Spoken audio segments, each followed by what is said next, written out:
Seja bem-vindo, seja bem-vinda em mais um conteúdo de espiritualidade aqui do nosso canal Café com Teologia. Esse é um espaço semanal em que a gente tira uma passagem do Novo Testamento para refletir sobre ela e pensar nos seus ensinamentos para a nossa vida, para a fé. Como esse canal trabalha com conteúdos da teologia cristã, convém que na devocional o nosso foco seja falar sobre Jesus de Nazaré, sobre os evangelhos, que são os textos que nos apresenta o ponto central da fé cristã. E hoje nós vamos refletir sobre uma das passagens mais conhecidas do Novo Testamento e que tem ensinamentos muito interessantes para a nossa vida.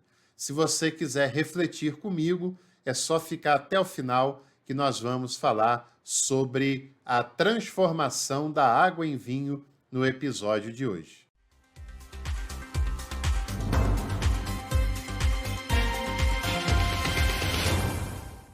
Eu também quero pedir a você a sua parceria. Ajude esse canal a se manter e a ampliar as suas possibilidades. Você pode nos ajudar sendo um filiado na plataforma Apoia-se, pode se tornar membro do canal e escolher um plano que lhe dá acesso a benefícios exclusivos, pode enviar a sua contribuição pela chave Pix do canal e pode também, é claro, se inscrever e compartilhar esse nosso conteúdo com mais contatos seus. Participe conosco e eu tenho certeza que a sua participação aqui será muito bem-vinda e esse conteúdo também vai ajudar a reflexão de várias outras pessoas. O texto que eu queria ler com você se encontra no Evangelho de João, capítulo 2, do versículo 1 até o versículo 11, dizendo: No terceiro dia houve um casamento em Caná da Galileia e a mãe de Jesus estava ali. Jesus também fora convidado com os seus discípulos para o casamento. Tendo faltado vinho, a mãe de Jesus lhe disse: Eles não têm vinho. E disse-lhe Jesus: Que isso importa a mim e a ti, mulher?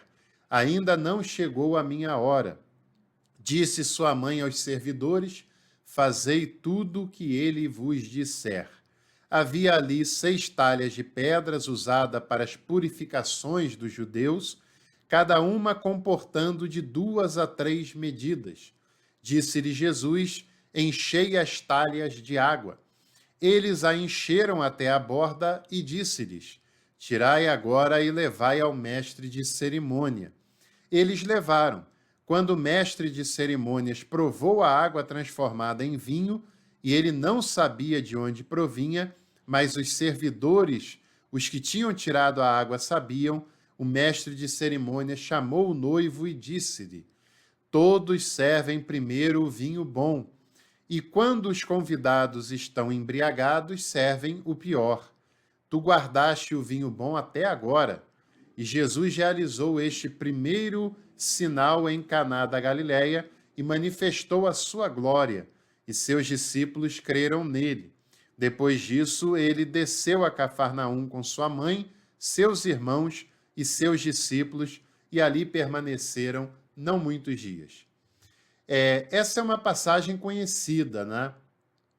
Por um lado, é muito interessante as passagens conhecidas, porque já está no nosso imaginário. Mas, por outro lado, esse é um ponto negativo, porque nem sempre a gente para pensar no seu conteúdo como deveria. A passagem em questão da transformação da água em vinho me chama a atenção por alguns fatos. Primeiro fato é que Jesus não é nada cerimonial, nada cerimonial. Jesus se porta como um ser humano como outro qualquer.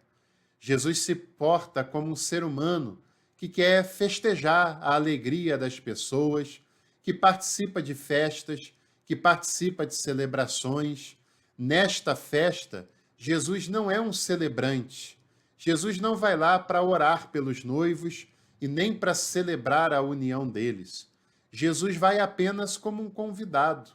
Jesus vai numa festa que tem bebida, comida, danças, celebrações, festejos, e Jesus está ali para participar de toda essa celebração que está acontecendo e que representa a felicidade de um jovem casal e de todos os seus convidados.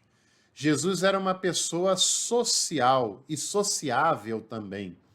Jesus está ali celebrando a festa e, infelizmente, muitas instituições religiosas e pessoas formadas nessa mentalidade já perderam de vista o aspecto de que Deus está presente nos atos de festividade, de alegria da vida, independente de qualquer coisa.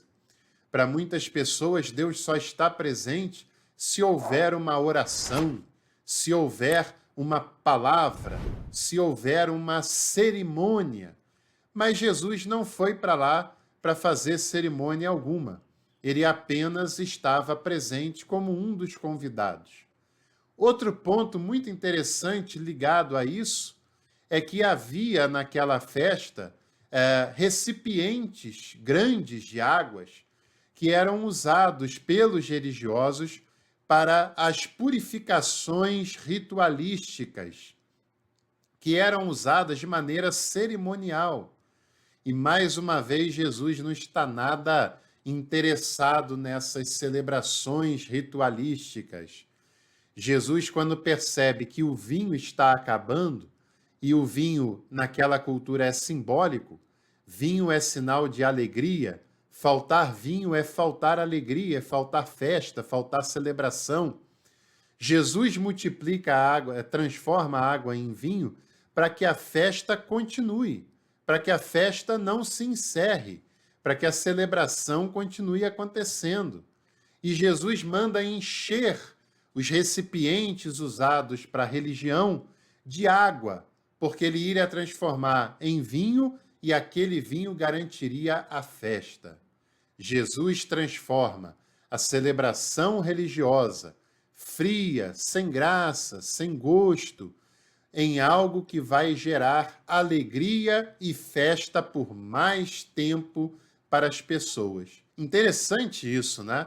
Para a gente ter uma noção do que Jesus está fazendo, é como se ele pegasse uma pia batismal, é como se ele pegasse um batistério, mandasse encher de água e transformasse essa água em vinho, não para fazer batismo, não para fazer ritual, não para fazer cerimônia, mas para garantir que a festa continuaria por mais tempo, para garantir que a alegria daqueles noivos se estenderia por mais tempo, para festejar a vida. É isso que Jesus está fazendo.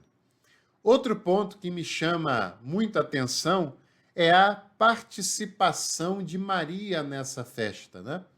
Maria também é uma das convidadas e ela chega até Jesus preocupada, porque a mulher geralmente tem uma sensibilidade maior com as questões relacionadas à vida, à festa, à celebração, aquilo que realmente importa, aquilo que está lá no íntimo das pessoas, e ela percebe antes de todo mundo que o vinho está acabando e que aquilo poderia ser um desconforto para o noivo, para a noiva, para as famílias envolvidas, que aquilo poderia representar uma vergonha pública, né? Que aquilo poderia soar como algo impróprio para aquele momento, que aquilo poderia abreviar a festa dos noivos e terminá-la antes da hora. E Maria, com a sua sensibilidade de uma mulher bem-aventurada, conforme o texto bíblico nos mostra, ela não quer que aquela família, aquelas pessoas passem por aquele transtorno e por aquele desconforto. E ela fala isso com Jesus. E algumas pessoas acham que Jesus é desaforado quando ele diz: o que nós temos com isso, mulher, ainda não é chegada a minha hora. Mas mulher, naquela época, era um pronome de tratamento respeitoso. Era como o que nós usamos hoje para se referir a uma mulher de honra, uma mulher mais velha, como senhora, né? É dessa maneira que Jesus está tratando Maria. Senhora, não é o nosso momento ainda de fazer isso. E Maria dá o conselho mais precioso de toda essa passagem: fazei tudo conforme ele vos disser. E esse conselho continua valendo para a nossa vida ainda hoje. Nós devemos fazer tudo o que Jesus nos disser. Nós devemos fazer tudo aquilo que Jesus nos indica fazer, não através de líderes religiosos que usam o seu nome muitas vezes de maneira aleatória e aloprada, não através da igreja, porque ela não tem procuração de Jesus para agir em seu nome, mas fazer o que Jesus nos diz, e o que Jesus nos diz está presente nos evangelhos. O Jesus de misericórdia, de amor, de acolhimento, o Jesus que não faz acepção de pessoas, o Jesus que não é um moralista, nem alguém que se sente superior às demais pessoas, o Jesus que se aproxima dos considerados pecadores e se afasta dos considerados santos e religiosos daquela época, o Jesus que não tem nojo de ser humano, que não tem nojo dos que sofrem e que sempre propõe para essas pessoas uma transformação e a continuidade da sua vida. E esse Jesus mesmo transforma a água em vinho, transforma o que é insosso, transforma o que é sem graça, o que não tem sabor, o que não tem gosto, o que não tem cheiro, em algo que garante a festa, a celebração, que garante a celebração da vida. É isso que Jesus está fazendo nesse momento, nesse ambiente.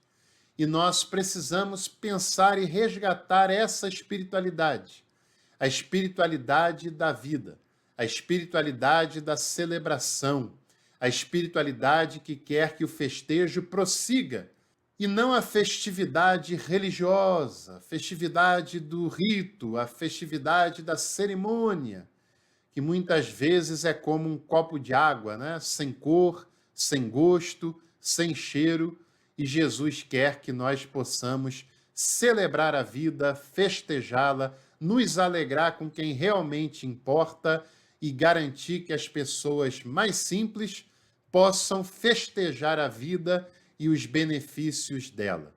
Jesus nos chama a uma vida de transformação. E essa não é a transformação religiosa, como eu já disse, mas é a transformação que dá graça à vida, a transformação que dá alegria à vida. E é isso o que é o seguimento de Jesus, a celebração da vida, a celebração da alegria. É para isso que a espiritualidade cristã se manifesta. E é isso que Jesus, o Jesus do Evangelho, nos mostra ao longo da sua vida.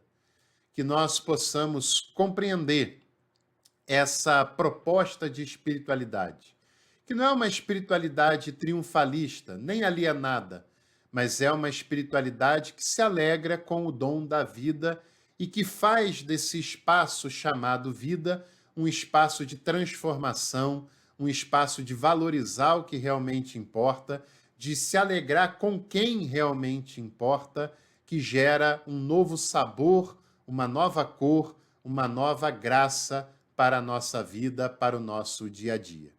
Se você gostou desse conteúdo, deixa aqui embaixo a sua curtida, compartilhe esse vídeo com os seus contatos e eu desejo para você e toda a sua casa uma semana de transformações, de celebrações, uma semana de glorificar a Deus pelo dom da vida.